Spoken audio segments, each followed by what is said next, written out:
Graça e paz, irmãos e amigos. Mais um tempo para nós meditarmos na palavra do Senhor.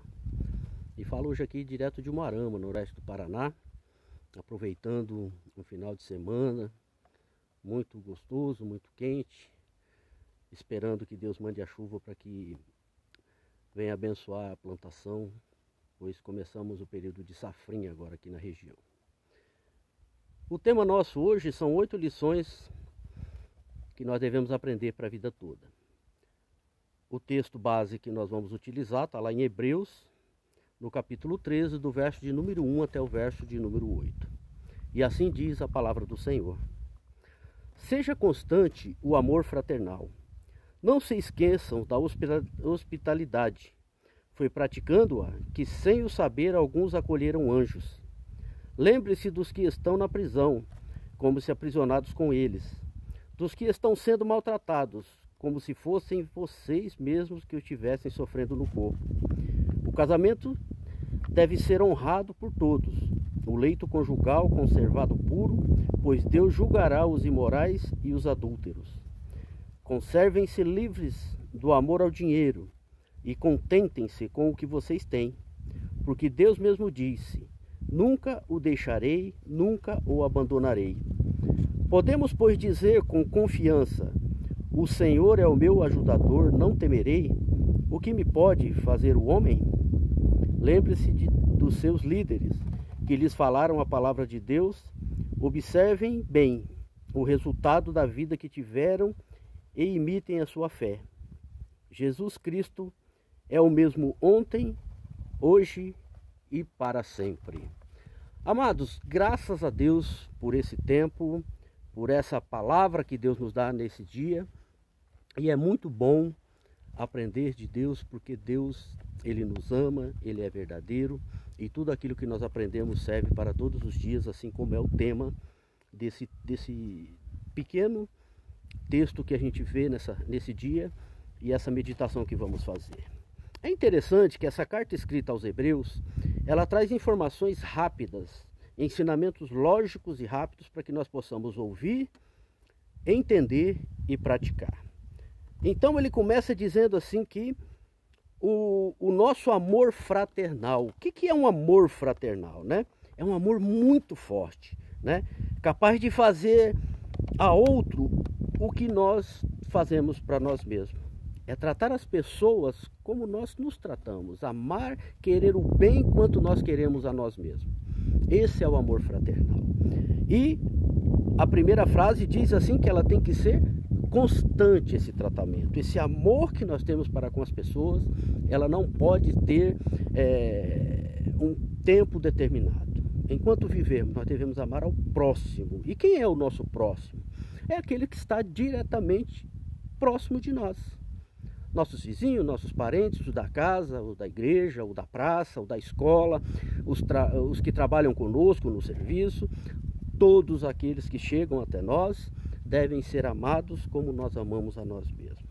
Esse é um fundamento que faz com que nós tenhamos uma vida plena, nós tenhamos assim um coração puro e maduro para entender os momentos difíceis da vida e para entendermos também os momentos de alegria que a vida nos dá.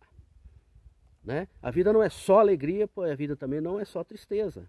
Existem altos e baixos. E isso faz com que eu me prepare para que no tempo de alegria eu não me julgue melhor do que ninguém. E no tempo de aflição eu não me julgue também os mais miseráveis dos seres humanos. Então, o conselho dado aos Hebreus por essa carta também serve ao nosso coração. Que o nosso amor fraternal ele tem que ser constante. Ou seja, invariável, sempre o mesmo. Não vai haver, eu amo mais ou menos, eu simplesmente amo. E quando a gente ama, a gente quer o melhor, né? No ponto 2 ele diz assim: não esqueçam da hospitalidade, né? O que é hospitalidade? É dar uma boa acolhida. É encontrar pela manhã, desejar um bom dia, à tarde uma boa tarde, à noite uma boa noite. Sempre tratar com o coração desejoso de que aquele próximo ele esteja bem. E se não estiver, o nosso desejo é que vença as lutas e que seja feliz, tá? Porque o texto diz assim que praticando a hospitalidade, né, muitos acolheram anjos dentro da sua casa sem saber que eram. Olha que maravilha, né? Você fazer bem, porque nós conhecemos as pessoas e na sociedade existe são separadas em classes. E existe o miserável, o pobre, o remediado, o rico, o milionário. E muitas das vezes, todas as informações e tudo que vemos tem essa classificação. A palavra de Deus nos chama a atenção para nós classificarmos com hospitalidade todos, tratá-los da melhor forma. E sem olhar a patente, sem olhar o grau de importância, porque todos são importantes para Deus. E se agirmos assim, com certeza o nosso coração ficará muito menos tempo angustiado ou sequer será angustiado. Por quê? Porque a alegria da nossa mente e do nosso coração vai sempre pautar o nosso dia e aquilo que fazemos para a glória de Deus. Tá? Do ponto 3 ele diz assim: lembre-se dos que estão na prisão, como se aprisionado com eles, do que estão sendo maltratados, como se fossem vocês mesmos que o estivessem sofrendo no corpo. Interessante que com certeza nós não apoiamos, nós não valorizamos o roubo, o assalto, o estupro, essas coisas que fazem com que as pessoas vão presos. Nós não apoiamos, muito pelo contrário, nós detestamos, nós não sentimos prazer nenhum, inclusive, de ouvir essas informações. Mas a ação deve ser deplorada, a ação deve ser banida, a ação deve ser odiada, porém as pessoas devem ser amadas. Porque Jesus veio para salvar a todos que crescem na mensagem dele. Por que eu estou falando do amor de Deus com vocês? Porque um dia a graça do Senhor me alcançou. A honra é dele, a glória é dele, tudo é dele. E por isso hoje eu posso falar desse amor, por isso hoje eu posso falar de paciência, de temperança, de amizade, de gratidão. Por quê? Porque o Espírito Santo de Deus tem me revelado e o próprio Deus tem me dado condições de viver isso. Se você também é um filho de Deus, faça com que isso seja constante na sua vida, praticando com as pessoas. A mentira nós não vamos aceitar, nós condenamos. Agora o mentiroso nós queremos que ele se converta e trilhe o caminho de Deus. Aquele que rouba, nós queremos que ele não roube mais. Aquele que mente, nós queremos que ele não minta mais, porque é isso o que Jesus veio fazer. Aquele que se sentir pecador, incapaz de ir ao céu, ele é o caminho. Então basta aceitá-lo como único e suficiente salvador da sua vida. Ele vai transformar a sua vida assim como transformou a minha e de tantos outros. E nós vamos para o céu, porque nós vamos caminhar segundo a vontade de Deus revelada em Cristo Jesus, né? Então nós devemos lembrar. E aqueles que estão aprisionados são quem? São aqueles que não têm moral. Ah, porque é bandido, então eu vou ficar querendo que mate, que a polícia atire. Não. Como cristão, nós queremos que ele se converta. Nós queremos que ele deixe o caminho errado para poder servir a Cristo. No ponto 4, ele fala sobre uma coisa maravilhosa, principalmente para quem é casado. Ele diz assim: o casamento seja honrado, né, por todos os membros, inclusive o casamento do meu irmão. Eu não posso desejar nada que é do meu irmão. Eu não posso querer usurpar aquilo que é do meu irmão. Assim como eu cuido do meu casamento, da minha esposa, da minha casa, dos meus filhos, eu desejo essa vitória para a vida e para a casa de cada um de vocês também. Nós não podemos querer o melhor para nós e para os outros o que sobrar. Não é assim que funciona no reino de Deus. A bênção que eu quero para a minha vida é a bênção que eu quero compartilhar com todos aqueles que estiverem à minha volta. Aqueles que eu conhecer de longe, eu quero que a graça de Deus também o alcance para que prove disso. Esse negócio de fornicação, de 3, 4 casamentos, essas coisas assim que 3, 4 filhos com homens diferentes, com esposa diferente, para com isso. Deus quer abençoar o teu matrimônio, quer abençoar a tua casa, quer abençoar o teu trabalho, mas para isso você precisa ter decisões firmes no teu coração. E o conselho que aqui escrito aos Hebreus, essa carta diz assim: que o casamento seja honrado. Então depende de cada um de nós honrar esse casamento que o Senhor nos deu, essa pessoa que veio partilhar da nossa vida e acrescentar. Lembras que em Deus esse casamento passa a ser uma pessoa só, essas duas pessoas se tornam uma. Então não adianta eu querer viver da minha forma e que o meu cônjuge vive do jeito que ela puder. Não, o melhor que eu quero é para nós dois. E isso com certeza trará um coração, uma felicidade, uma vida abundante E mais do que isso, vai refletir na vida dos nossos filhos. E nós vamos querer ver replicado na vida da família dele. Nós queremos ver os nossos netos e assim por diante, a bênção de Deus nos alcançando e alcançando a nossa descendência. Então cumpra o compromisso que você assumiu. Casou? Seja homem, seja mulher, honre o teu compromisso. Até porque foi diante de Deus que nós prometemos honrar, amar até o final da nossa vida. A questão do quarto diz assim: conserve-se livre do amor ao dinheiro. Isso é interessante, né? Para que o dinheiro ele significa aquilo que compra, a posse que me dá condições de obter aquilo que eu desejo, né? Mas ele diz assim: podemos, pois, dizer com confiança, né? Não, é antes. Conservem-se livres do amor ao dinheiro e contentem-se com o que vocês têm. Como é difícil hoje ficar feliz com o que a gente tem, né? Nós queremos sempre algo mais. E esse algo mais custa.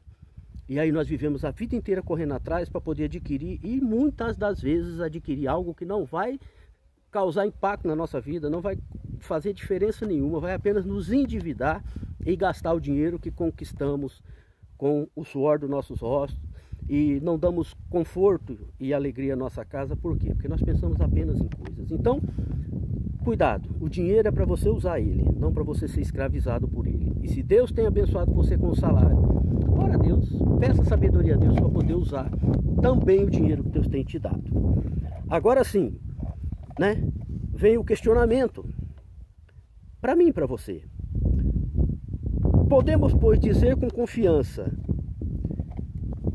que o Senhor é meu ajudador, não temerei o que me pode fazer o homem? Realmente eu confio mais em Deus do que nos homens? Ou eu primeiro vejo tudo que os homens podem me dar, oferecer, me ofertar, para depois, se não tiver condições, aí sim eu vou buscar em Deus uma solução. Nós precisamos inverter e confiar nisso. Deus, Ele quer e Ele nos abençoa em todo o tempo. Basta que nós sejamos fiel a Ele, porque Ele não falha, Ele é fiel conosco. Tá? Próximo ponto, lembre-se dos seus líderes. O que é líderes, né? Aquele que te dirige, aquele que te orienta, aquele que sempre tem uma palavra para poder te ensinar algo adiante. Lembramos lá dos nossos pais, nossos tios, avós, patrão, líder da igreja, o líder na escola, os nossos professores, né? Tantas pessoas têm nos ajudado no caminhar dessa nossa vida. Nós precisamos honrá-los, respeitá-los, lembrar com gratidão aquilo que eles têm nos ensinado. Porque é aquela lição dada que vai fazer que no decorrer dos nossos dias nós venhamos a tomar decisões acertadas. E quando não acertarmos, nós vamos lembrar da lição e vamos retomar e vamos assim tomar a decisão correta. E principalmente a lição dada por Deus.